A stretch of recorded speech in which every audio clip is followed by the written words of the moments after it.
Lembramos que esta atividade será gravada, podendo ser transmitida em nosso canal do YouTube e em nossas mídias sociais. Solicitamos que sejam tomados todos os cuidados éticos para não haver exposições pessoais ou de casos clínicos. Boa noite. Bem-vindos a mais um Café Literário da Psicanalítica. Sou Maria Regina Limeiro Ortiz, psicanalista e coordenadora do Café Literário. Esta é uma atividade que ocorre toda segunda terça-feira do mês e, através dela, a Sociedade Psicanalítica de Porto Alegre tem como objetivo compartilhar psicanálise, literatura e cultura com a comunidade. Considerando que estamos no mês de setembro, e é considerado Setembro Amarelo, em função da prevenção do suicídio, escolhemos para discutir a obra Os Sofrimentos do Jovem Werther, de Goethe. É um clássico da literatura mundial, marco do romantismo, divisor de águas na literatura alemã, febre entre os jovens da época, influenciou escritores do mundo todo. E para conversarmos sobre esse tema, contaremos com a participação do professor Maurício Cardoso, tradutor e professor de Teoria da Tradução e Tradução Literária, e de nosso colega Rudiero Levi. Quem quiser participar da discussão, basta clicar a mão, clicar na barra, na mãozinha abaixo, na barra, que irei chamando no final para participar, comentar, enfim. Colaborar conosco nessa noite, que esperamos que seja tão rica. Com a palavra, então, o professor Maurício. Muito boa noite, Maria Regina, boa noite, Rudiero, boa noite a todo mundo que nos acompanha agora e, eventualmente, né, nos assista em outro horário. É um prazer imenso participar do Café Literário. Eu agradeço mesmo, imensamente, pelo convite, que eu quase irresponsavelmente aceito, né, para falar dessa obra tão conhecida, tão importante, desse autor tão inequívoco da literatura de língua alemã, da literatura universal, da literatura de tantos mundos diferentes, né? E é quase irresponsável por várias questões, né?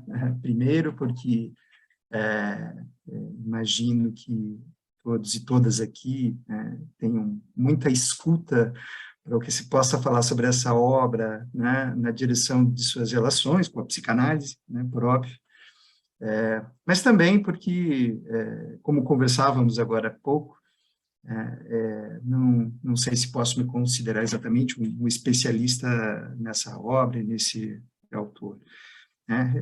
Meu lugar de fala é o lugar, sim, de alguém que, de formação, é um germanista, né, fiz letras alemão, na graduação, no mestrado, no doutorado, né, mas sempre trabalhei, a despeito da formação, né, na germanística, sempre trabalhei com tradução literária, com teoria da tradução, e sou tradutor hoje em dia de literatura, sobretudo, de teoria literária, né? Sou professor de tradução, né, e pesquisador da área de tradução. E, enfim, venho me ocupando há alguns anos, mais por acaso, né, do que como uma espécie de projeto de vida, né, da tradução de várias obras do Goethe ou ligadas, né, ao Goethe, né?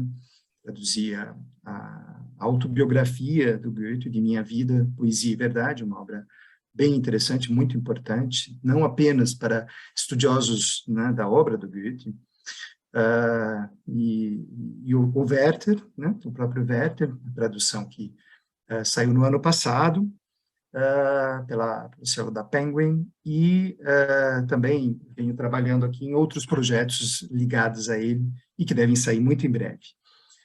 Bom, é desse lugar, então, de tradutor, né, dessa obra, né, que eu falo de alguém que precisa estudar, quer dizer, precisou voltar, né, a essa obra, né, como leitor, como estudioso, para pensar um processo de tradução, né, para pensar um modo de reconstruir essa máquina textual em português, para que ela possa funcionar em português como objeto de desejo dos leitores brasileiros, né, leitores desse texto em língua portuguesa. Então, minha atenção, minha escuta o tempo todo, ela está muito ligada, né, a esse meu lugar, né, como tradutor. Mas, sim, o Goethe além de uma figura inequívoca, uma figura incrível, fascinante sob muitos aspectos, né? Longevo, né? Uma figura longeva para sua época, viveu muito, e uma época muito intensa, aconteceu muita coisa no Velho Mundo, né? No Novo Mundo nessa época. Nasceu ali em 1749, né? Meados do século XVIII, morreu em 39, ali, quase na metade do século seguinte, passou por muita coisa, por muitas fases, então a gente tem também o Goethe, muitos Goethes diferentes ao longo da sua vida. Ficou famoso muito rápido, né, e para essa fama, os sofrimentos do jovem Werther contribuiria decisivamente, né, quase que da noite para o dia, né, da condição de anônimo, se tornou uma figura, né, conhecida nos quatro cantos do mundo. Essa figura, né, que ficou muito rápido, portanto, famosa, e teve depois que conviver por muito tempo com essa condição de monumentalização, né? Tornou-se muito cedo ainda essa figura quase intocável, né? E muito do que se projeta, né, da imagem desse autor, ainda hoje, as mais diversas correntes da crítica, ou da biografia e do biografismo, né, vão sempre apontar muitos traços ligados a esse dilema mesmo, né, do autor, que ainda estava ali produzindo muitas coisas, ainda produziria muitas coisas, mas já se sentia em conflito, sobretudo com as gerações mais novas, né, mais novas do que ele, né, poderiam ser seus filhos, né, em alguns casos, praticamente, e que vinham com ideias novas e sentiam uma distância muito grande em relação ao autor. Mas, enfim, importante talvez fosse lembrar que essa ideia, nessa relação, essa monumentalização está ligada também à ideia, né, de gênio da raça, né, essa figura complexa, né, mas a ideia mesmo do gênio, né, a ideia da obra genial, né, do artista genial, a figura do Goethe está muito ligada a isso, e a figura do gênio está muito ligada à própria figura e à biografia do Goethe, né? Seja por conta das tantas coisas que ele fez em tantas áreas diferentes, né? Não era só um diletante interessado por áreas diferentes, né? Era, sim, interessado por biologia, né? Mas, assim, ao ponto de escrever um tratado sobre a metamorfose das plantas, né? Interessado nas questões da física e tal, ao ponto de escrever um tratado sobre as cores, né? Meio que contestando ou fazendo um contraponto, né, ao Newton, né? Então, assim, gênio por conta, né, dessas, claro, também, né, como escritor, como poeta, como político, né, foi ministro de Estado, né, durante muitos anos, né? Enfim, uma figura, então, que atuou em muitas áreas diferentes, sempre com muito destaque, mas também por ele, nos campos em que atuou, ter feito coisas que foram mesmo, que repaginaram ou reinventaram modos de fazer em algumas práticas antigas. Na literatura, talvez, vale a pena só citar dois exemplos, né? Quer dizer, ele vai escrever uma autobiografia, a autobiografia, né, está longe de ser um gênero criado pelo Goethe, né? Já existia, obviamente, né, essa coisa das confissões, né? Mas ele vai escrever uma autobiografia que é uma obra do seu tempo, né? Na necessidade, tendo a necessidade de construir uma moldura do mundo em que ele habita, né? Assim que ele entende que ele pode falar desse sujeito, né, que está nesse mundo, né? Então, é por isso que essa obra autobiográfica é, na verdade, muito interessante para todo mundo que estuda o século XVIII, né? É uma a autobiografia começa, né, quando ele nasce e vai até o momento em que ele está partindo para Weimar, né? Então, é 1770 e pouquinho, né? Início dessa década de 70, né? É da juventude, portanto, de Goethe que a gente está falando, né? Então, ele meio que reinventa nesse gênero, né, da autobiografia, né?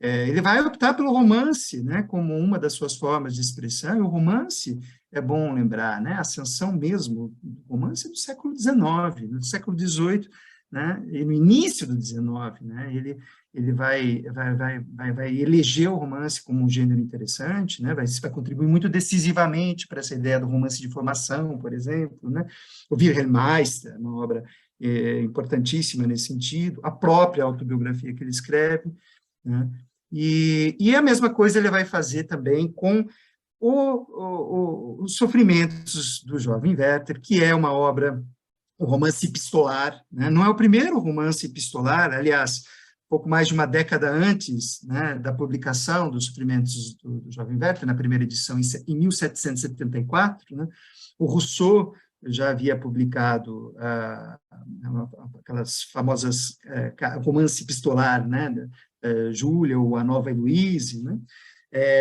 que é um romance epistolar que também ficou muito famoso, né, teve inúmeras edições e reedições ainda no mesmo século de publicação, né, mas o romance epistolar do Goethe, como todas as outras coisas que ele fez, sobretudo na literatura, também tem algo de novo, né? É um romance epistolar de apenas uma pessoa que escreve, né? Os romances epistolares até então, né, a maior parte deles, eram todos romances de vários personagens que escreviam para várias pessoas, o próprio romance do Rousseau, né?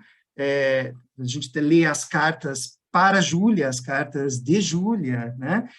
A gente vê que tem, né, ali vozes diferentes, e a gente tem, né, no caso do Werther, a gente tem um romance epistolar em que apenas o Werther escreve, né? A gente só ouve a voz do Werther. Toda a narrativa é absolutamente organizada a partir dessa perspectiva do Werther, das cartas que ele escreve, sobretudo para o seu amigo Wilhelm, né? Então, tem essa questão que eu acho que é muito interessante, já como uma nota, né, para a gente entender o modo de organização dessa obra, né?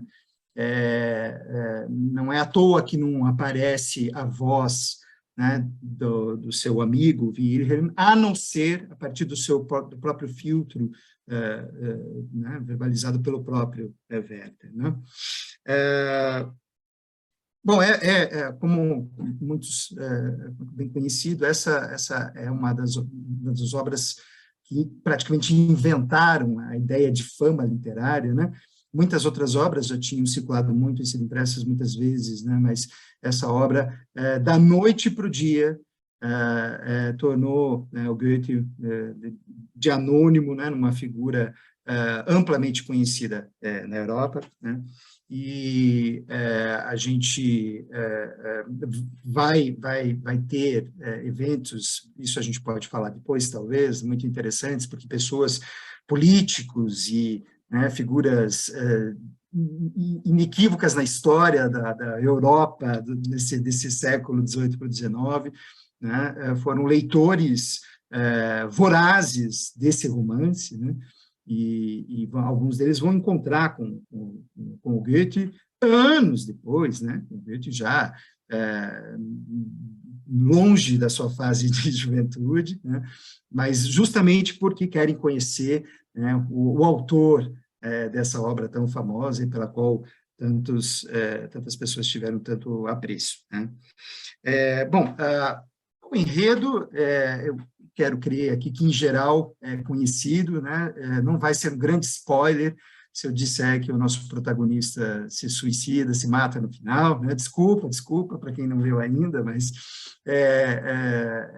a gente conhece bem a história, esse jovem, né, de alta classe, né, da alta burguesia, vai para Wetzlar, que é essa cidade imperial em que tem ali a sede de uma corte de justiça, vai para lá para trabalhar como estagiário, mas a última coisa que ele vai fazer é trabalhar como estagiário de direito, ele vai se encantar pela natureza, ele é uma espécie de artista da vida, ele gosta de pintura, ele gosta de poesia, lê seu Homero, e essa é a primeira fase da narrativa, né?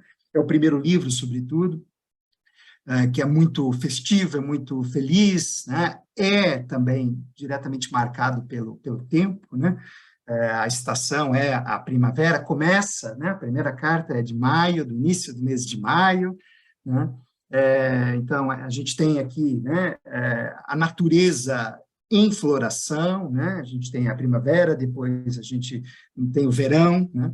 E aí, com isso, se encerra o primeiro livro, a gente vai para o segundo livro, né, em que é o livro que começa já em outubro, né, então, a gente já entra num outro espírito, né, não é mais a fase em que esse estagiário conheceu aquela menina encantadora, né, e vai se apaixonar pela menina e por tudo, né, por todo o contexto da sua vida.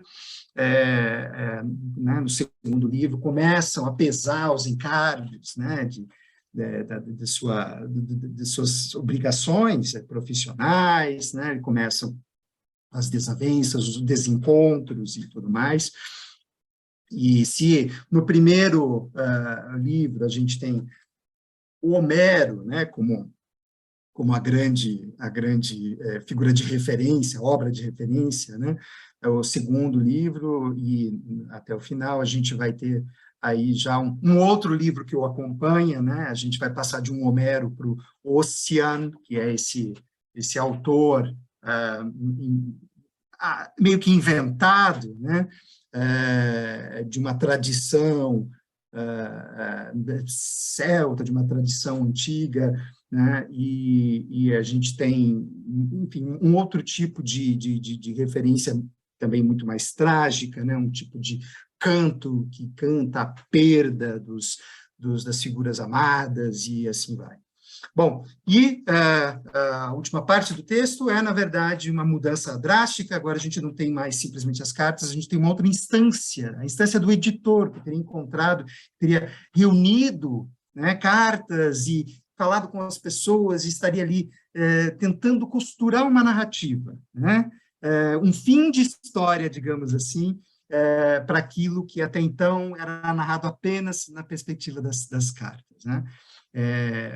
Bom, meio que assim é que se estrutura a narrativa, e a gente, eu imagino que isso não seja nenhuma novidade para ninguém.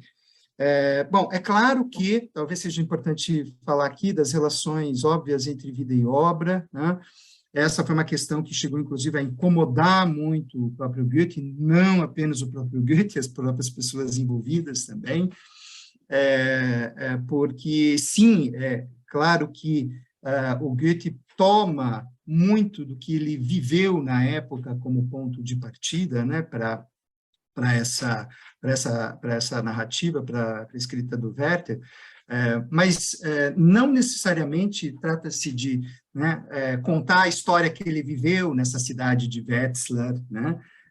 A Charlotte, a Lotte da novela, não é necessariamente a Charlotte Buff, né, que ele conheceu na juventude, né, o Albert, né, também, né, não é exatamente aquela figura.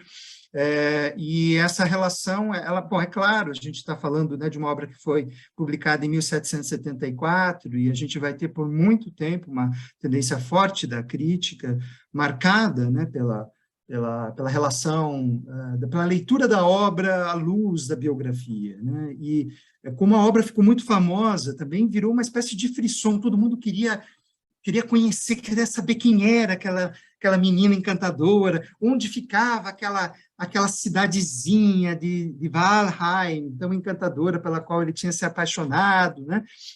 Peregrinações, movimentos, né, de gente querendo localizar e fazer o roteiro do Werther, todas essas coisas mobilizaram, de fato, muita gente, né?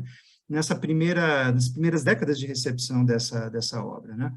E o que a gente tem, de fato, é um autor se valendo da sua experiência, das suas experiências de vida, né, para fazer, né, uma narrativa romanesca, né?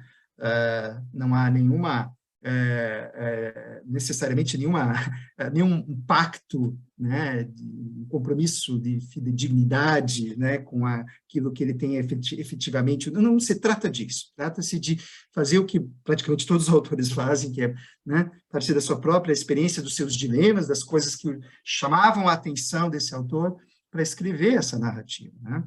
Falando simplesmente do ponto de vista das coisas que ele experienciou lá. Então, a gente tem, né, esse companheiro do Goethe, né, alguém que foi colega do Goethe, colega de pensão, né, de almoçar junto, né, que foi o Jerusalém, que foi efetivamente a pessoa que se apaixonou por uma menina que já estava comprometida e por conta da frustração desse amor, acaba se suicidando, né?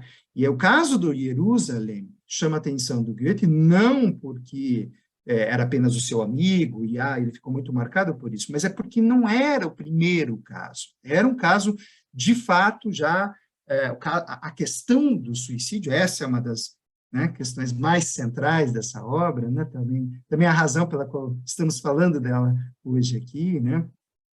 Essa é uma questão bastante que mobilizou a recepção dessa obra e a discussão em torno dessa obra por muito tempo, né?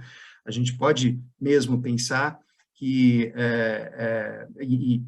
é a corrente mais conhecida, né, de que essa obra teria provocado, né, ondas de suicídio, né, na época, e talvez tenha efetivamente contribuído para isso. Afinal de contas, a literatura tem uma força imensa, né, e a gente não pode imaginar que isso não seja possível. No entanto, também, correntes um pouco mais contemporâneas vão analisar os casos de fato de suicídio da obra e vão entender que, se a obra contribuiu também para isso, foi também por conta de um autor ter percebido que isso era uma questão. Os jovens vinham se suicidando com cada vez mais frequência, e ele achava que aquilo era importante, né, de ser tematizado romanescamente, né?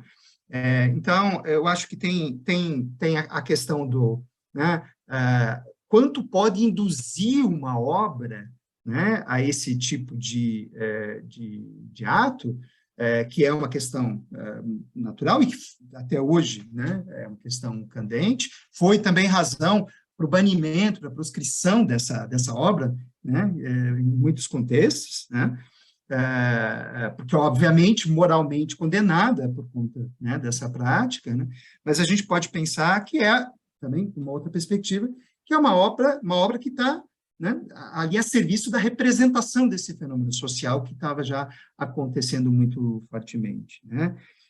Eu acho que a gente até poderia, me desculpe o contraponto tão frugal, tão leviano, mas a gente poderia pensar, eu penso nisso de vez em quando, eu não joguei muito videogame na minha juventude, ainda que também tenha jogado um pouco, né? Mas não ao ponto de até hoje ser um grande fã disso, mas me chama muito a atenção, né, como jovens da minha idade, né, jovens ainda mais velhos que eu, e jovens bem mais jovens que eu, né, como tem uma fascinação por esses jogos que às vezes são tão violentos, né, e a gente às vezes se preocupa, puxa vida, mas o que é que vai acontecer com um jovem que passa a vida inteira jogando um jogo de matar os outros, né? E não tenho a menor dúvida de que isso pode ter algum tipo de impacto, né, na formação das pessoas e tudo mais, mas eu acho que o mais interessante de se discutir, né, como é que um jogo como esse, uma atividade como essa, né, tem esse lugar de fascínio, né? O que é que faz com que jogos tão violentos assim tenham um valor, um lugar tão central, né, na prática de entretenimento de tanta gente há tantas décadas, né? Então, assim, talvez não apenas a questão do qual é o perigo que isso, né, pode gerar, mas também a questão do o que representa do ponto da escala de valores e, né, das coisas que são importantes para as pessoas, as coisas que relaxam as pessoas, né? Perceber a presença tão incisiva, né, desses jogos tão violentos. Enfim, eu acho que a gente, guardadas as devidas proporções, poderia pensar que obras, né, que tematizam questões tão severas, tão complexas como, né, o suicídio, elas estão aí se inscrevem numa rede, né, de discussão que passa também por essas questões, né? Quer dizer, tem a indução, mas tem também, né, a representação ali da questão, né? A gente podia dizer simplesmente, simplificando a questão, né? Ótimo, é uma obra, né, que nos faz pensar sobre isso, é a serviço disso que se coloca essa obra. E a gente precisa pensar sobre essas coisas, é preciso pensar a morte como parte da nossa vida, a morte a cada instante, não essa única morte final, né, mas essa morte que a gente morre a cada momento, né, e o Werther, não, desculpa, o Werther vai, em certa medida, a gente poderia dizer, né, morrendo a sua vida, né? Vai morrendo de pouquinho em pouquinho. Gostei de chamar a atenção na tradução que eu fiz, no prefácio, uma nota liminar, justamente para a própria questão do nome, e eu vou concluir aqui a minha primeira participação com isso, o próprio nome do protagonista, né? O Werther é um sobrenome. O Werther trata informalmente, né, o seu amigo, que é o Wilhelm, a gente não sabe qual é o sobrenome, né? Mas ele trata por Wilhelm, né? E essa questão da polidez, ela é bem marcada em alemão, né? Você não chama qualquer um pelo primeiro nome, né? Você chama pelo primeiro nome as pessoas mais próximas. Ninguém chama o Werther pelo primeiro nome. A gente não sabe qual é o primeiro nome do Werther. Werther é um sobrenome, é um Silva, né? É um Baumann, né? E é interessante a gente pensar que esse Werther, né? Esse Werther é um aditivo, né? Mein Werther, Herr, significa, né, estimado, meu estimado senhor, né? Então, e é assim que ele surge, né? Nessa sua elegância, né? De um rapaz inteligente, gracioso, né, bem apessoado, né, que é boa companhia, né, efetivamente estimado por todos, né, que se faz estimado por todos na sua presença, e ele vai se transformando, né, numa espécie de, ele continua sendo o Werther, né, mas ele vai se transformando nessa outra acepção desse termo, que é um Werder. Werder, né, a gente tem isso na toponímia, hoje ainda da Alemanha, né, tem até um time de futebol chamado Werder Bremen, né, esse Werder, né, tem a mesma ali semelhança, né, com o nome do Werther, e esse Werder é uma formação geológica, é uma espécie de uma ilhota, né? Então, a gente podia pensar que é como se ao longo do romance, né, esse personagem, o protagonista, fosse se transformando, essa figura estimada, social, né, fosse se fechando numa espécie de uma ilha no seu próprio mundo, no seu próprio desejo, na sua própria paixão, né, e um mundo que fica completamente impenetrável depois, né. Mas, enfim, acho que eu dei uns primeiros pitacos aqui sobre a obra, tem muita coisa interessante para a gente falar sobre ela, mas eu estou muito curioso para ouvir o que o Ruggiero tem a dizer e essas provocações. Obrigada, Maurício. Interessante, muita coisa para discutir aí, fiquei cheia de curiosidades. Ruggiero, a palavra é tua. Muito obrigado, Maria Regina. Muito obrigado pelo convite para estar aqui, né? Obrigado à SPPA, a Sociedade Psicanalítica de Porto Alegre. E é um prazer estar aqui com o Maurício, um profundo conhecedor, enfim, do Goethe, da obra do Goethe, enfim. E como disse o Maurício, evidentemente, o meu lugar de fala terá que ser diferente, né? Eu falarei desde um leitor, vamos dizer assim, psicanalista, né, que toma contato com essa obra-prima, né? É uma obra-prima da literatura, envolvente do início ao fim, a gente se envolve do início ao fim, e comovente do início ao fim, porque ela nos comove e a gente se envolve no drama e na tragédia final do jovem Werther, né? Primeiro no apaixonamento dele, no encantamento dele, e depois, como disse já o Maurício, o personagem vai se modificando e a gente então se comove com a tragédia então que o Werther começa a viver. Alguns comentários que eu vou fazer, Maurício, eles advêm da versão que eu li, né, e da tradução que eu li, onde tem alguns comentários do tradutor e do editor que eu até gostaria que depois tu me confirmasse se efetivamente correspondem ao que tu conheces, tá? Mas nós vamos chegar lá, tá? Então, a minha impressão geral do texto, né, é que esse livro é escrito numa linguagem extremamente elegante, sofisticada, com uma riqueza de vocabulário incomum, né, e com belíssimas metáforas e figuras de linguagem de uma riqueza ímpar, né? Em poucos livros, vamos dizer assim, se encontra essa riqueza de linguagem, de figuras de linguagem que a gente encontra nessa obra. É uma exaltação permanente da força do amor, né? E da força da natureza, né? E tanto na natureza quanto no amor, vamos dizer assim, a grandiosidade e o infinito, né, são contrastados permanentemente com a pequenez e a vulnerabilidade do ser humano diante de tanta grandeza, assim, né?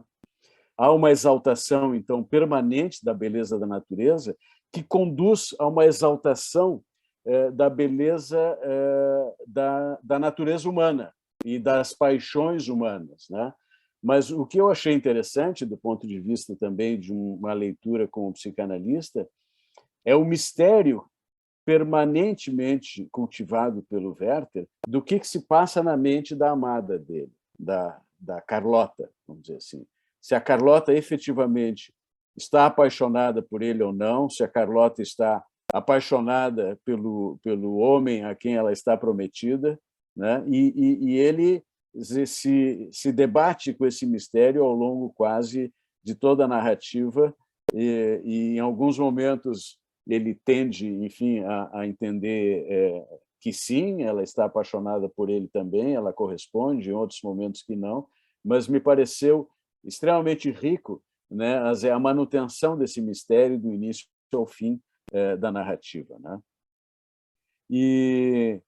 Bom, a partir das reflexões e dos diálogos do Werther, né, com o próprio Alberto, vamos dizer assim, que é o rival dele, né, ou com um amigo dele, com Wilhelm, né, que é traduzido como Guilherme ao português, né, fica evidente o contraponto que Goethe faz entre a paixão e a racionalidade, né? Quer dizer, há toda essa discussão que está permanentemente presente no livro, né?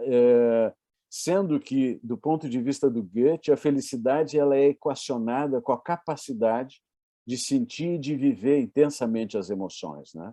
E em muitos momentos o Werther ele critica, vamos dizer assim, essa racionalidade que afasta o sujeito humano de poder viver intensamente as suas paixões e as suas emoções, né?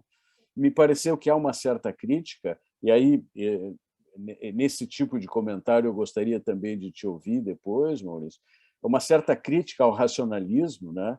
E uma invocação, quer dizer, de um retorno à natureza e à beleza, vamos dizer assim, da natureza e a beleza das paixões e das emoções humanas, né?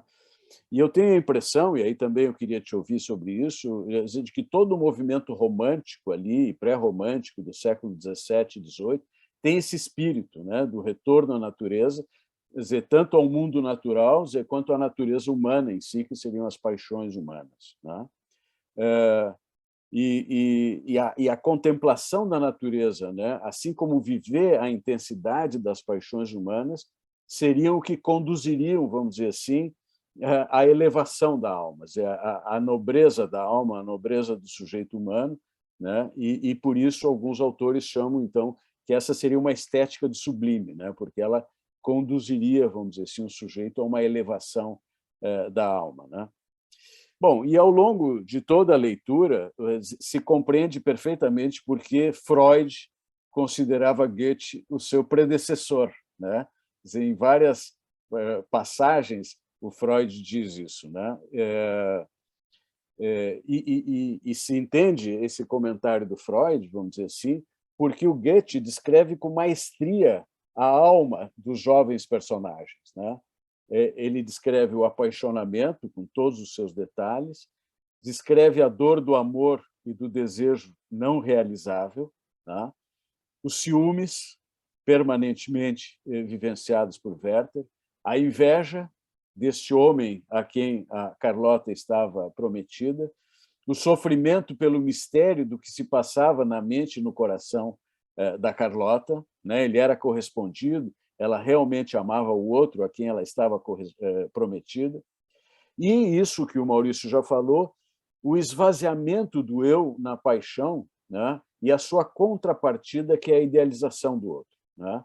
E aí, em vários momentos, parece que nós estamos lendo a teoria do Freud sobre a paixão e sobre o amor, né? Onde o objeto amado é investido de toda a libido e, portanto, fica engrandecido e idealizado, e há um esvaziamento, vamos dizer assim, do investimento libidinal do eu, e o eu vai se esvaziando, se empobrecendo cada vez mais, até, no caso, sobrevir o suicídio, quer dizer, a perda do sentido da vida, vamos dizer assim, tamanho esvaziamento do eu nesse tipo de situação. E também o Goethe descreve assim com maestria a dor do luto, né, pela perda do objeto, né, e quando o luto não é superado, né, a morte, né, e aí só resta morrer, né? E vai ser interessante depois te ouvir um pouco mais, Maurício, sobre isso, porque realmente eu li, né, de que embora uma ideia não contradiga a outra, né? Porque o que eu li é que na esteira do livro do Goethe, né? do Sofrimento do Werther, teria havido uma onda de suicídios, e por isso ele foi chamado de imoral e queriam proibir o livro, enfim, e tal. Mas isto não, vamos dizer assim, não impede que o que tu dissesse fosse muito verdade, que o Goethe, na verdade, retratava uma situação cultural e social, né, e que, no fim, ele foi responsabilizado por algo que era um fenômeno da época, né? Enfim, né? Muito bem. E um dos fatores, então, pelo qual o Freud considerava o Goethe um predecessor dele, era justamente por essa importância que o Goethe atribuía a Eros na vida humana, né? Essa centralidade que ele dava à função de Eros na vida humana, e o próprio Freud comenta isso no discurso que ele faz quando ele é agraciado com o prêmio Goethe em 1930. Ele, então, faz exatamente esse comentário. Então, vamos ver outras, então, conexões entre o Freud e o Goethe, né? O Freud considerava o Goethe, então, como eu disse antes, um grande conhecedor da alma humana e bebia muito dessa fonte, né? Tanto que o Freud cita o Goethe mais de 200 vezes na obra dele. Quer dizer, o Goethe é uma presença marcante em toda a obra do Freud, né? E é interessante que o próprio Freud depois ele é agraciado com o prêmio Goethe, né? E que é um prêmio, eu achei interessante ver a quem era designado, vamos dizer assim, o prêmio Goethe, né? E ele certamente não era apenas a escritores, né? Mas diz assim, a reconhecidas personalidades cujas realizações criadoras são dignas de honrar a memória de Goethe, né? E aí foi destinado a cientistas, a artistas, a bailarinas, né? A Pina Bausch recebeu o prêmio Goethe, o Freud, enfim, por toda a influência dele na cultura alemã, e não só na cultura alemã, na cultura universal. Mas eu gostaria agora de fazer uma pequena brincadeira com vocês, tá? Vamos fazer uma pequena brincadeira, porque na versão que eu li, eu gostaria que tu me confirmasse isso, diz que o próprio Goethe se apaixonou por uma Charlotte que era casada com um senhor chamado Ernst, né? E que o próprio Ernst, depois da publicação do livro do Goethe, do Sofrimento do Jovem Werther, escreveu ao Goethe, incomodado, que o Goethe teria revelado intimidades do casal, né? E intimidades das paixões dele, Goethe, pela Carlota, esposa do Ernst. Tá? Então, baseado nisso, eu vou fazer então essa pequena brincadeira. Tá? Eu imagino Goethe consultando Freud e deitado no divã do Freud, contando que se apaixonara pela formosa Charlotte, esposa de Ernst, um conhecido seu. Né? Imagino descrevendo a beleza da sua musa, a sua delicadeza, a sua elegância, o seu perfume, o seu encanto, a sua bondade, a sua inteligência, a sua cultura, sessão após sessão. Imagine esse processo evoluindo até que um dia Goethe chega com sua carta de despedida por haver decidido matar-se. E a carta de despedida à bela Charlotte, desejando que ela, ao ler a carta, estremecesse, né? De culpa, que ela estremecesse de culpa por haver empurrado Goethe à morte, né? Ou de dor por haver perdido seu grande amor, né? O Freud, impactado, então, com o tamanho da dor do seu paciente, com o fato de ter se consumido a ponto de querer a morte física, interpreta dizendo que talvez Goethe não desejasse matar a si mesmo, mas sim ao seu rival, ou até mesmo a Charlotte, por ódio de ter sido não desejado por ela. Goethe, então, se lembra de um tal Karl Jerusalem,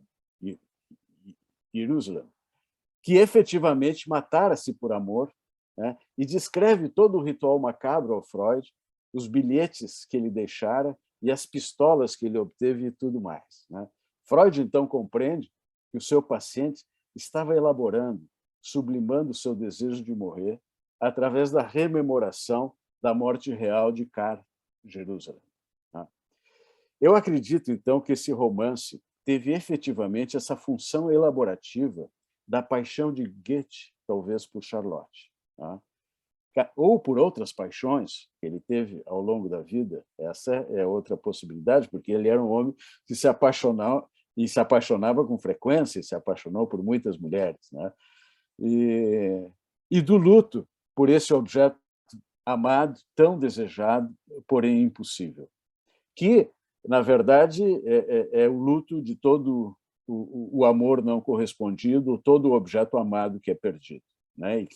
E que o Goethe retrata com maestria nesse romance. Mas eu tenho tempo ainda, Regina? Tá. Mas tem um outro laço que eu gostaria de fazer com a psicanálise. Tá? Tem um autor italiano que se chama Giuseppe Civitarese. Ele comenta que a obra do Bion, que é um psicanalista britânico bastante importante na psicanálise contemporânea, que a obra do Bion sofreu fortes influências dessa estética do sublime, romântica e pré-romântica, que visava a elevação da alma, mas que, no caso do pensamento bioniano, seria o crescimento mental. Então, nas poesias, romances e artes plásticas dessa estética romântica, o tema do luto está sempre presente. O perigo da morte a ser superado, de fratura entre natureza e homem, entre finito e infinito e entre imensidão e pequenez. Pois a concepção bioniana e pós-bioniana da constituição da subjetividade do sujeito humano envolve justamente essa temática. O sentimento de desamparo, o pavor da morte pela perda do objeto, pela ausência de representação desse objeto perdido e a superação dessa vivência pela construção interna de uma representação desse objeto perdido. Para esse autor, Maurício, as emoções humanas são colocadas no centro das experiências íntimas e a representação dessas experiências emocionais é o que leva à expansão da mente, à elevação da alma, vamos dizer assim. Tá? O símbolo criado ele representa o objeto perdido ou o objeto ausente, ao mesmo tempo que ele promove uma experiência de crescimento psíquico e de alívio da dor precedente, ou seja, no lugar do objeto ansiado e perdido, o seu símbolo. Tá? Então, esses são vários pontos de contato, vamos dizer assim, que esse autor italiano encontrou entre a teoria, vamos dizer assim, desse psicanalista britânico e toda essa estética do sublime, da romântica e pré-romântica. Mas tem ainda uma frase do Goethe que nos faz pensar imediatamente em Bion, tá? Que é a seguinte, a frase é a seguinte, porque o Bion, Maurício, eu não sei se tu conheces esse psicanalista, para ele o incognoscível, o mistério, ele é fundamental na expansão da mente, porque nós procuramos permanentemente fazer conjecturas imaginativas a respeito do mistério e a respeito do incognoscível, né? Inclusive, ele diz, né, ou isso está implícito na obra dele, de que uma reserva de mistério sempre tem que existir como estímulo poderoso à imaginação humana. Né? E o Goethe diz a seguinte frase: a mais nobre alegria dos homens que pensam é haver explorado o concebível e reverenciarem em paz o incognoscível. E aí aparece outra genialidade do Goethe, né? Quer dizer, de reverenciar o incognoscível, no sentido de que ele é um estímulo à criatividade e à expansão do conhecimento humano. Né? Eu me atreveria, e aí também eu quero te ouvir sobre isso, Maurício, a dizer que, assim como Shakespeare, no século XVI, explorou como poucos a alma humana, Goethe, no século XVIII, transita brilhantemente, né, pelo infinito das emoções humanas, e pelas paixões humanas, e pela relação do homem com a natureza e do homem consigo mesmo, né? E ele retrata isso com maestria nesse romance do Werther. Né? E no caso do Werther, vamos dizer assim, a intensidade e a violência dessas emoções que ele viveu foram maiores do que a capacidade dele de conter elas psiquicamente, elaborá-las, digeri-las e assim crescer psiquicamente. E aí, se rompendo o continente psíquico, que não consegue conter a violência dessas paixões, a morte e o suicídio é o que resta. Tá? Enfim, mas isso é o que eu preparei para a gente começar a nossa conversa, enfim, para também escutar os outros colegas enfim, interessados que estão aqui assistindo esse café literário. Muito obrigada, Rudiger. Está aberta a discussão, então. Então, quem quiser participar, basta clicar na mão, abaixo na barra, que eu vou chamando por ordem de inscrição. Maurício, queres fazer comentários? Agora vamos conversar. Quero, claro que quero. Mas vou me conter aqui. Não, eu não conheço esse autor a que você se referiu por último, Rodrigo, mas vou querer essas referências depois, porque justamente essa eu vou formular do meu jeito aqui, né? Claro. Essa convivência com o incognoscível, digamos assim, né? Isso, enquanto você falava, desenvolvia o raciocínio, isso me lembrou demais o que a gente, na teoria da tradução, né? Certas perspectivas, discute em termos da intraduzibilidade, né? Quer dizer, essa intraduzibilidade na relação com o outro, né? Esse outro que pode ser um outro efetivo, pode ser o mundo, pode ser, né, a questão, a condição humana, enfim, né, que sempre, em alguma medida, resiste, né, a nossa compreensão. E, assim, é isso, a gente nunca vai conseguir, de fato, totalizar isso, né? Essa totalização ela não existe. Se eu acreditar nisso, eu vou ser um frustrado para o resto da minha vida, né? Então, o grande desafio é justamente você conseguir aprender a conviver com essa intraduzibilidade, né? Então, a minha pergunta você acha que essa minha primeira associação de primeira hora aqui, Total, faz Maurício. ao sentido? Total, Maurício, porque justamente o que o Bimo fala, vamos dizer assim, é que o interior do outro ele é absolutamente incognoscível e intraduzível, tá? Intraduzível num enunciado. Os enunciados são, no máximo, esforços de aproximação, né, àquilo que nós suspeitamos que existe no interior do outro, né? Mas que o interior em si e a vivência em si, ele diz, ela só pode ser sida, ela só pode ser acontecida dentro do sujeito, né? E o resto tudo são esforços de apreensão, né, que a gente faz ao construir enunciados sobre aquilo que imaginamos que está se passando no interior do outro, né? E que ele em si é incognoscível, são traduções possíveis e aproximações daquilo que nós suspeitamos que está lá, tá?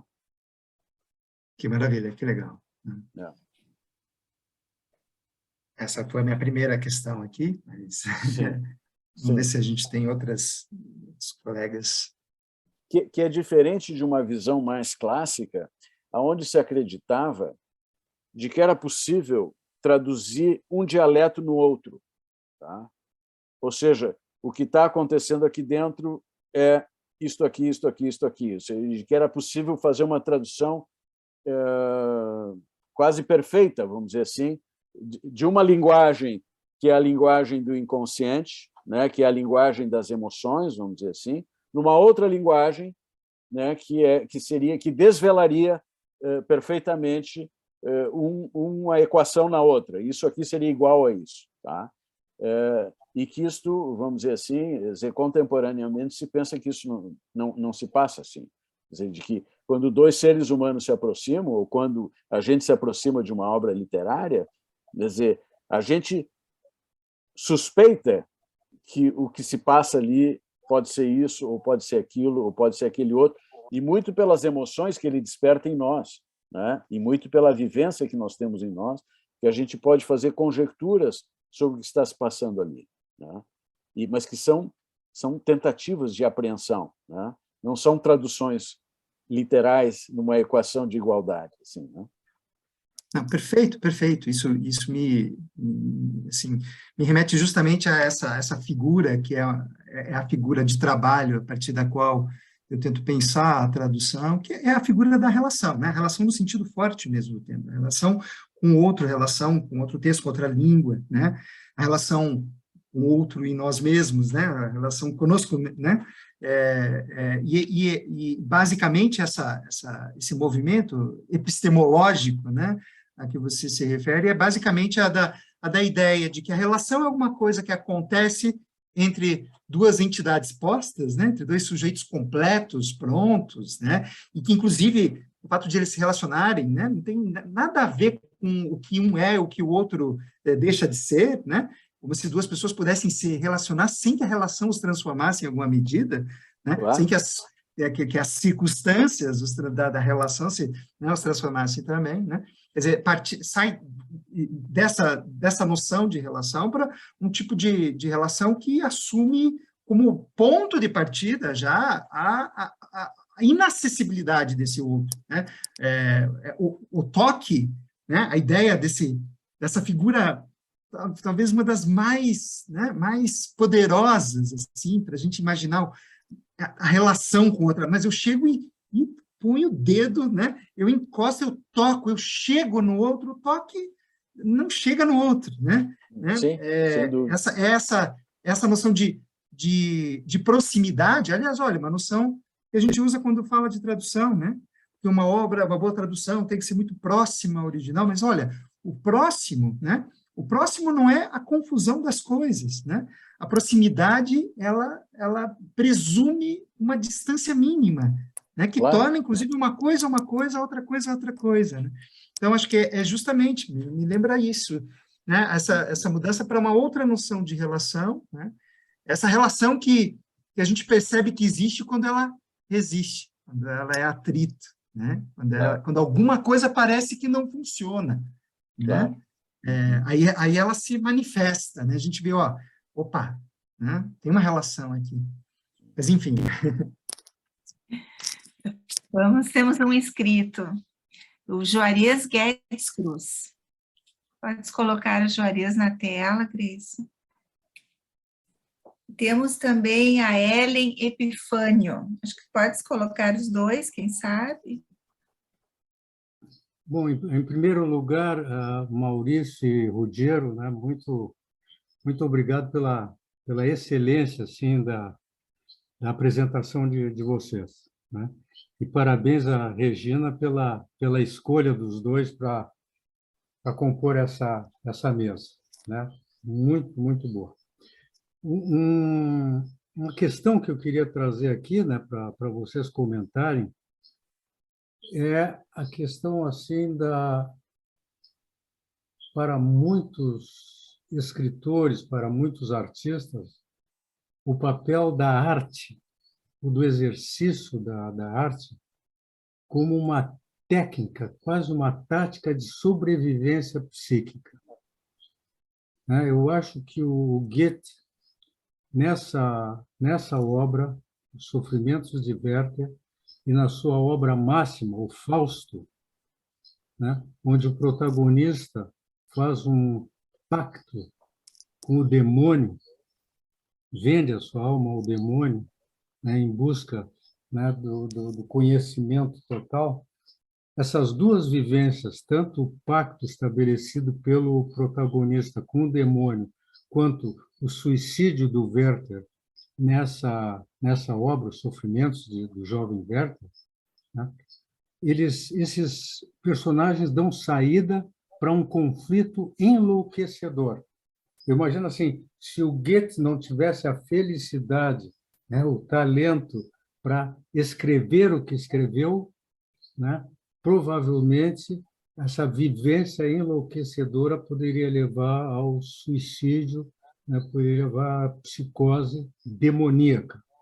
Né? E outros autores falam nisso. Cortázar, de certa forma, diz, né, que se ele não tivesse o recurso de escrever, né, os contos que ele escreveu e a obra que ele escreveu, ele teria tido vivências, né, e talvez uma coisa louca na mente dele sem poder ter essa saída. De certa forma, o Borges também fala isso. Funes, o Memorioso, né, é um personagem que enlouquece por ter perdido... De esquecer. Pelo medo de Né? esquecer então, tudo. O que eu queria trazer para o debate é isso, esquecer tudo. Né? E, então, eu queria trazer isso para o debate, mais uma vez, muito obrigado a vocês dois e a Maria Regina.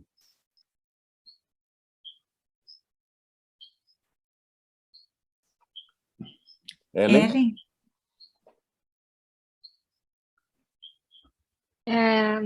É uma alegria estar aqui, me junto ao Juarez, né, nos cumprimentos, e para dizer assim que eu estava pensando muito na linha do que o Juarez trouxe, assim, eu escutei uma vez, acho que era a Lia Luft falando que ela acenderia uma vela para cada personagem que ela cria que enlouquece no lugar dela, né?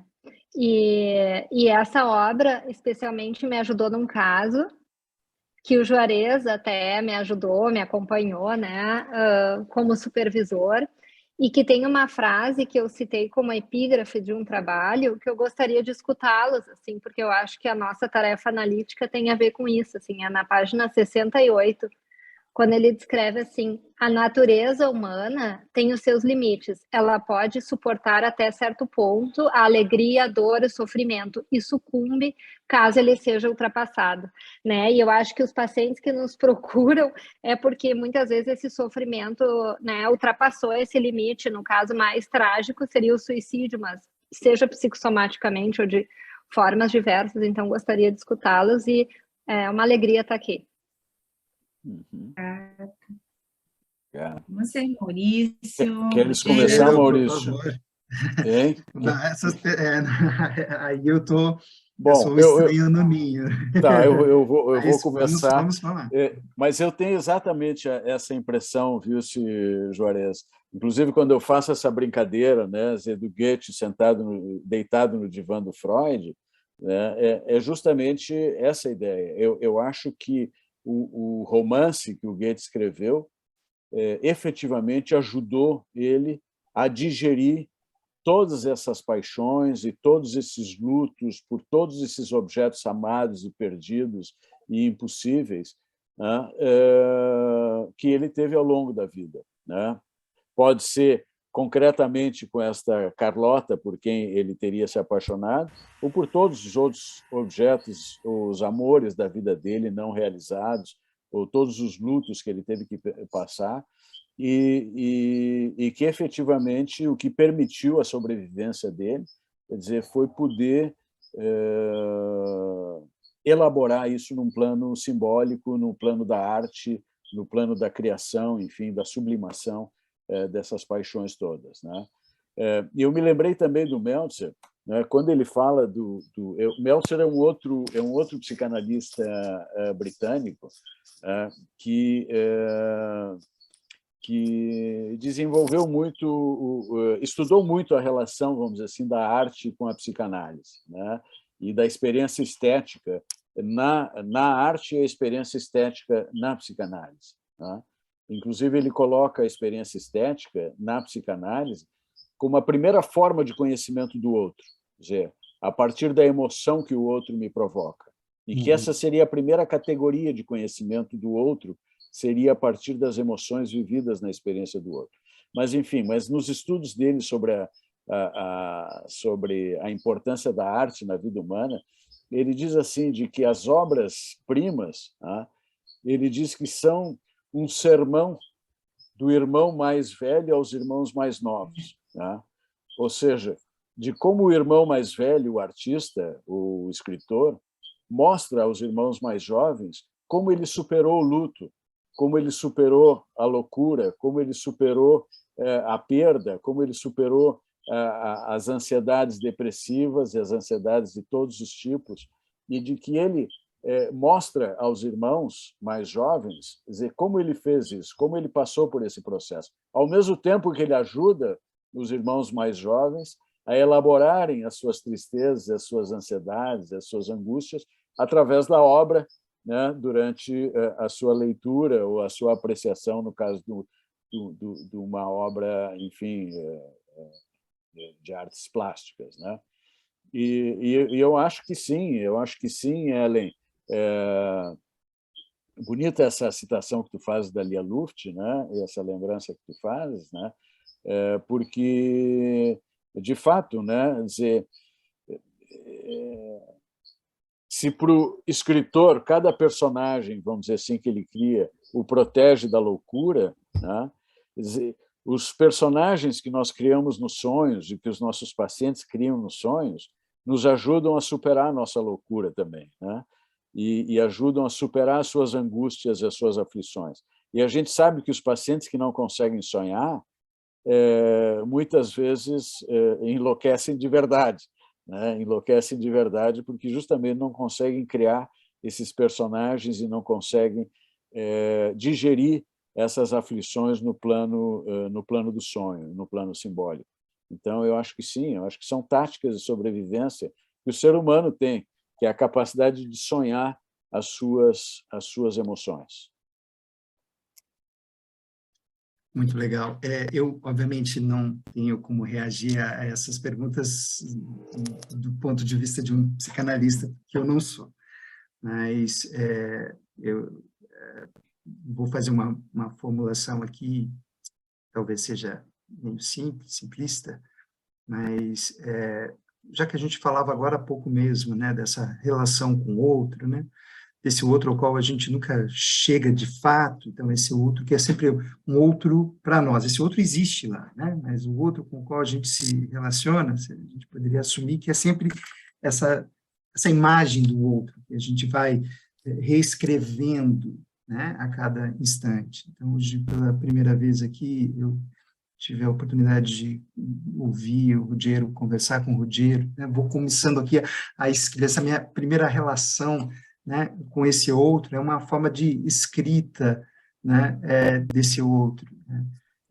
Mas em alguns momentos, em alguns casos, no caso, né, desses artistas, né, da escrita, né, essa escrita vai também para o papel. Quando essa escrita vai para o papel, a gente se vale justamente dessa questão simples, mas tão interessante, né, que a gente pode voltar a essa escrita num outro momento, num momento em que a gente não é mais aquele eu que registrou essas coisas por escrito, né? E isso é um movimento né, de diferença, né, de distanciamento, um tipo de distanciamento que, bom, eu suspeito, olhando muito de longe, que seja muito importante para toda a psicanálise né, como um todo, mas que também é importante para esse exercício, né, de percepção de si mesmo, né,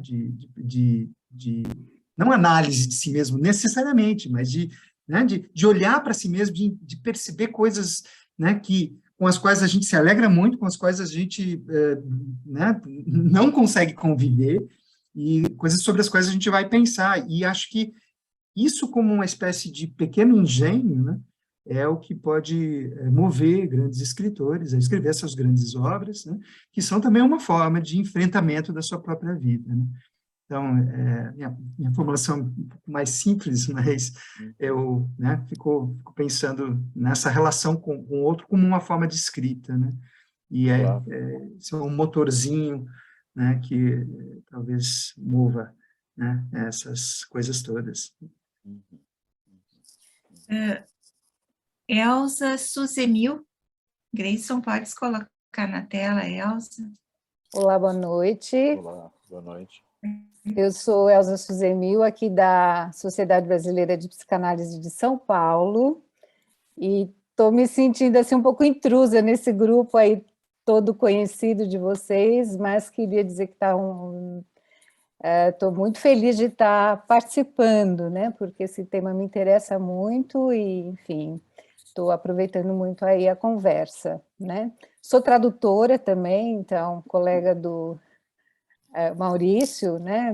Do alemão também, eu falo alemão, não é? E, aliás, eu sou tradutora do Freud também, eu participei daquela primeira tradução que foi coordenada pelo Luiz Hans, né? Não sei se vocês conhecem. Sim. Enfim, participei do grupo, né? E o que eu queria comentar, achei tão interessante vocês, a discussão, pegar esse caminho, né, da arte como alguma coisa que protege o indivíduo da loucura, não é? E eu me lembrei que nas cartas do Fliess, o Freud fala exatamente isso, ele cita o Goethe e cita o caso do Jerusalém. Então, que interessante. eu estou com a carta aqui, se vocês acharem interessante, eu posso ler o trechinho, mas é a caixa 64. Vocês querem que eu leia? Por favor, claro, claro. Então, vamos lá. Tem um subtítulo que é Fine Frenzy, que ele tira do Shakespeare, que é uma tradução um pouco difícil aí, né? Não vou me deter nisso. Mas aí ele fala assim: o mecanismo da poesia, criação literária, é o mesmo das fantasias histéricas. Para compor seu Werther, Goethe combinou algo que havia experimentado, seu amor por Lotte Kästner, e algo que tinha ouvido, o destino do jovem em Jerusalém que se suicidou. Provavelmente, Goethe estava brincando com a ideia de se matar. Encontrou nisso um ponto de contato e identificou-se com Jerusalém, de quem tomou emprestado o motivo para sua própria história de amor. Por meio dessa fantasia, protegeu-se das consequências de sua experiência. De modo que Shakespeare tinha razão ao justapor a poesia e a loucura. Isso é do Fine Frenzy, que é uma citação da Noite de um Sonho de Verão. Sonhos de uma Noite. Aliás, Sonhos de uma Noite de Verão, obrigada. Sonhos de uma Noite de Verão. Isso. Uhum.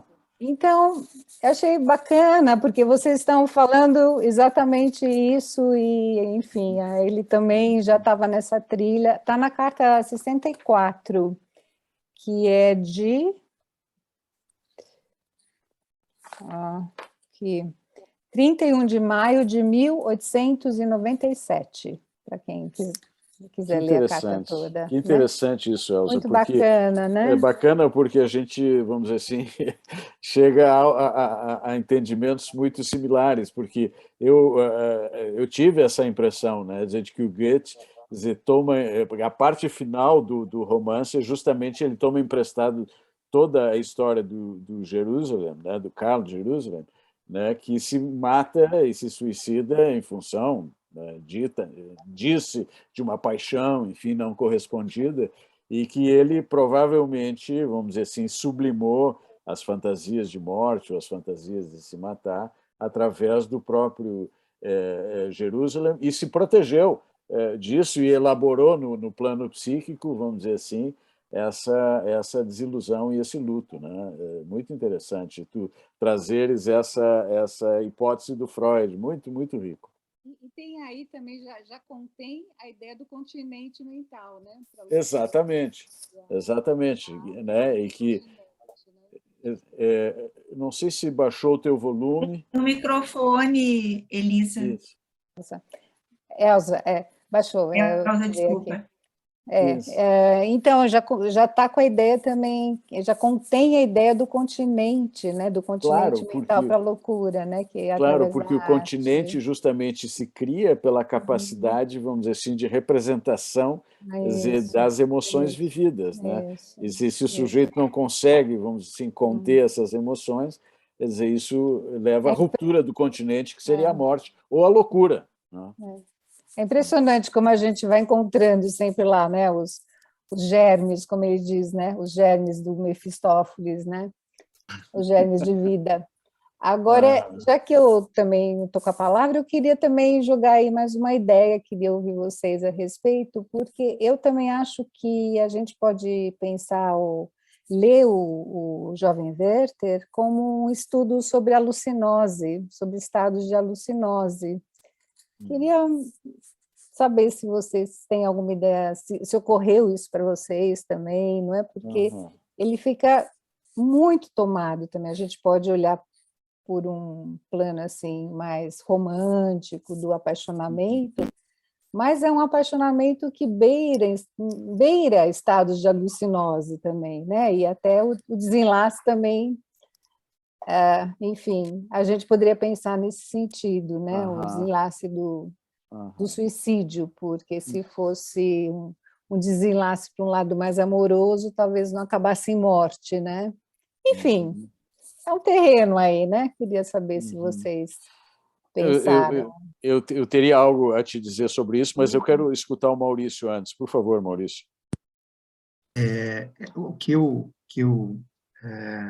A maneira que eu posso reagir a essa sua pergunta, Elza, interessante, assim, a gente tem que lembrar que é sempre uma voz que fala, né? Então, a gente, na verdade, vai sendo capturado, né, por essa mente, a gente vai entrando na cabeça dessa figura, né? Então, de alguma maneira, né, em algum momento, né, eu fico me sentindo ali como leitor, né, mais do que como um leitor de cartas, de fato, né, tem que lembrar que isso é um romance, afinal de contas, né, eu fico pensando assim que, né, eu estou aqui nesse caldo das ideias, é um filme psicodélico, né, daqueles mesmo, né, às vezes quase exagerado, né, e a gente, né, não é ele pensando, a gente está no caldo das ideias dele, das elaborações dele, né, a gente não está olhando ele de fora, a gente não está, né, de fato conversando com ele, vendo ele reagir diante de todas as situações. A gente está dentro dessa, né? Então, o que eu não saberia agora, mas eu quero ouvir o Rogério, né, é justamente como a gente lida com esse dado, né? O fato de que a gente tem, por exemplo, uma situação que a gente não costuma ter, eu imagino, né, na psicanálise, porque a gente nunca está dentro da cabeça da figura, né, ali que está sentada, né, conosco, diante de nós, né? A gente só vê de fora, né? E no caso do Werther, não, a gente é colocado dentro da cabecinha dele, digamos assim, né? Então... Sim. Tu sabes que eu não tinha pensado desse ponto de vista, né, da alucinose, né, mas eu acho que é interessante fazer essa brincadeira também, né, ou essa conjectura, vamos dizer assim, né, porque se a gente entender a alucinose, vamos dizer assim, do ponto de vista que um pensamento ou um sentimento deixa o terreno do psíquico e passa a ser sentido como vindo do real, né? A gente pode pensar que, em alguns momentos, o Werther faz uma alucinose, né? De que ele, vamos dizer, vive como real, né? Na verdade, desejos e pensamentos que são dele, né? E tanto que ele mergulha tanto, vamos dizer assim, nisto, né, que o personagem, né, acaba, vamos dizer assim, se matando, né? Quer dizer, porque a alucinose, de fato, implica numa ruptura do continente, né? Quer dizer, que aquilo que deveria estar dentro da mente é percebido como estando no real, né? Então, é uma conjectura interessante de se fazer, mas, de fato, eu não tinha me ocorrido isso durante a leitura, né? Não. É muito interessante, né, toda essa discussão, porque a gente fica pensando, até por ser um romance epistolar, na medida que a gente vai lendo, a gente vai vendo a mente dele funcionando e como a situação vai se agravando, assim, como ele vai adoecendo. Então, essa relação que tu fizesse também, né, Rudir, se ele fosse um paciente do Freud, cada carta a gente poderia ler como uma sessão, isso para nós, né, no nosso consultório, cada carta uma sessão. Então, ele vai dando as cartas, se tu perguntasse, né, Maurício, a gente não está dentro da mente do paciente, mas, de certa forma, quando a gente está na sessão, no campo com o paciente, existe uma troca de afetos, né? Existe uma comunicação, existe a gente tenta reverenciar o incognoscível, né? O inconsciente, a gente tenta, de alguma forma, tentar traduzir o que o paciente está nos trazendo por afetos, por imagens, por movimentos, enfim. Então, acho que cada carta poderia ser lida também como uma sessão, como uma mensagem do paciente, uma mensagem do Werther, ou autobiograficamente do próprio Goethe, né? Conforme a gente está falando aqui. E uma pergunta, Maurício, tu que conhece bastante o Goethe, enfim, existiu essa paixão dele pela esposa do Ernest? Porque nessa edição que eu li, tem inclusive cartas do próprio Kästner, né, a amigos, falando do incômodo dele, do Goethe, com a aproximação da mulher dele. Sim, né? sim. Sim, então eu queria te ouvir um pouco sobre isso. Não, eu tenho que chamar a atenção aqui para um outro romance muito importante que quem se interessa por essas questões, se não conhece, tem que conhecer, tem que ler, né, que é o romance que o Thomas Mann escreveu sobre um romance chamado Carlota em Weimar, Lotte em Weimar, né, a Lotte, que 44 anos depois, né, do afastamento dos dois, da partida do Goethe, né, volta, vai visitar a irmã que está morando em Weimar, né? Eles ficaram 44 anos sem se falar e toda a narrativa, umas 400 páginas, né, se desenvolve em torno dessa chegada da Lotte em Weimar e das conversas que ela tem com pessoas de Weimar, com o secretário do Goethe, e até chegar na última parte final do romance, em que ela vai encontrar o próprio Goethe. Né? Isso é tematizado o tempo todo, é a Lotte falando o tempo todo, né, de como isso foi um peso ao longo de toda a vida dela, né? Quer dizer, eu estou falando agora da narrativa, né, do Thomas Mann, né? Mas com base justamente em todas essas cartas e essas manifestações e a crítica, o que a crítica diz, né? Quer dizer, ele está fazendo essa narrativa a partir desse incômodo sentido pelo casal, né? E aí tem todas as reelaborações do que teria acontecido efetivamente, né, segundo a narrativa da Lotte. Agora, aí a Lotte, no monólogo, quase que no monólogo interior, né, dizendo, por exemplo, que ele não teria se apaixonado de partida por ela, mas pelo noivado, né, pela circunstância amorosa de um amor prometido, né, que não podia se realizar ainda, porque o Albert ainda estava lá o Kästner, desculpa, estava lá se preparando, se tornando alguém na vida para poder pedir a mão dela em casamento, mas eles já estavam prometidos e tudo mais, e o Goethe chega como um terceiro, né, que vai se apaixonar por essa circunstância, né, de vida, não por ela, né? É literal mesmo, ele se apaixona pelo noivado, não pela noiva. Né? Tem todo um jogo entre as palavras e tudo mais. E a Lotte vai dizer, não, e ele mesmo falou, chegou a confessar em carta para o Kästner, né? Não, mas aquele Albert não é você, não se preocupe. Né? E aí, não é exatamente essa expressão que eles usam, mas a Lotte diz assim, mas até explicar que focinho de porco não é tomada, né, meu filho, é difícil, né?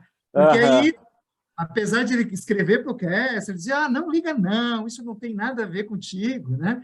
E as pessoas não leem assim, né? E os dois conviveram com essa circunstância, né? E com a exposição de detalhes da vida íntima, né? Ao longo de toda a vida. Isso inclusive parece que tem cartas do Kästner ao Goethe, né? Incomodado dele expor a intimidade do casal e da vida amorosa publicamente, e o Goethe, enfim, um pouco se desculpando e um pouco dizendo, olha, isso faz parte da vida, enfim, né? Não, e inclusive para a própria Lotte, via Kästner, né, ele na narrativa, né, o Thomas Mann coloca isso na mente, na boca da Lotte, né? Não, olha, esse foi o ônus que você pagou, mas o bônus foi, né, essa sua projeção com uma figura de forma literária, todo mundo te conhece a tua história, conhece os teus encantos, conhece, né? Quer dizer, até nos dias de hoje, né? Até hoje, Até nos dias de hoje, quer dizer, transcendente. Para Kästner, ele disse assim, não tem nada a ver contigo, né? Para Lotte, ele teria mandado dizer que, não, veja bem, mas tem um bônus também, não tem só ônus, né? Enfim, essas questões elas são tematizadas ao longo de toda a narrativa. Então, um romance que, inclusive, estou traduzindo agora no momento, né? E espero aí acabar até o início do ano. Então, muito possivelmente, ano que vem, no início do outro ano, a gente já tem ele na praça. Vale a pena a leitura. Legal. Bom, estamos nos encaminhando para o final. Então, as palavras finais de vocês? Não, só agradecer, enfim, o convite e agradecer ao Maurício, né, por esse contato e com o aprendizado todo, enfim, que tivemos contigo, que eu tive contigo. Foi um prazer, enfim, esse trabalho conjunto, né? E também aos colegas que fizeram as suas intervenções. Agradeço muito. Eu também reitero aqui esses agradecimentos, foi um prazer imenso participar dessa roda tão acolhedora e tão generosa. Foi um prazer imenso te ouvir também, Rogério, prazer em conhecê-lo, aprendi bastante, vou correr atrás de algumas dessas referências, né, para continuar pensando sobre essas coisas todas. Né. Muito obrigado. Então, em meu nome, em nome da sociedade, queria agradecer para vocês, acho que foi uma noite muito agradável, rica em discussão, acho que todos nós saímos ganhando. Muito obrigada pelas pessoas que participaram, também enriqueceram a discussão. Obrigada, Rogério, obrigada, Maurício, pela disponibilidade e riqueza das contribuições de vocês, e queria convidar, então, para o próximo Café Literário, que será no dia 11 de outubro, às 19h30, através da plataforma Zoom, onde iremos conversar sobre a conquista de si mesmo na literatura infantil e juvenil, através do livro Sofá Estampado, de Lígia Bojunga, e teremos convidados a professora Ana Maria Lisboa de Mello e a nossa colega Flávia Friedman Maus. Muito obrigada a todos, boa noite e até outubro, então. Boa noite, obrigado. Tchau, Boa noite, tchau, tchau.